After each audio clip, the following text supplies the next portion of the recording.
در چله زمستان و در هوای سرد اروپا و امریکا خنک خورده باشی و کاچی آماده نکرده باشی؟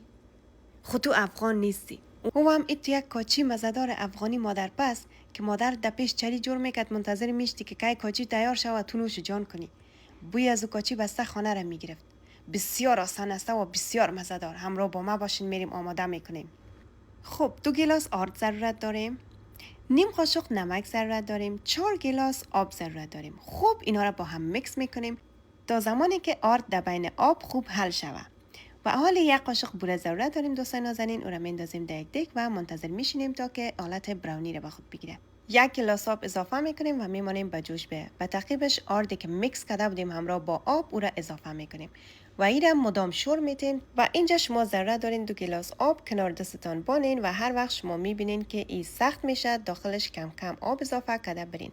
البته به مدت 60 دقیقه طول میکشه. شما امی رقم میکس کرده میرین و هر بار اگه شما متوجه شدین خود سخت کرده آب اضافه میکنین که از پیشتان سخت نشه.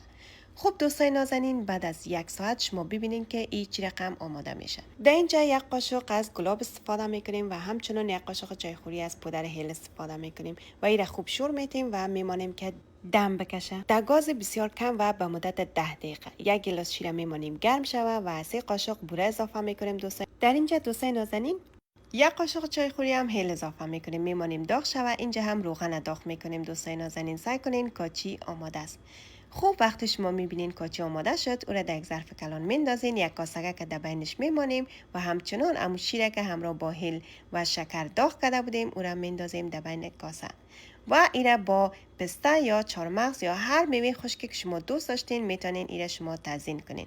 البته میوه‌ای که شما اینجا بر تزیین استفاده میکنین به خواست دل خودتان است. یک شکل مقبول برش بتین و بعد از او روغن که شما مانده بودین داغ شوه او را هم در روی شیر اضافه کنین. البته من بوره پاشیدم. اگه شما هم دوست داشته باشین شکر یا بوره اضافه کنین فوق العاده مزه‌دارش میکنه.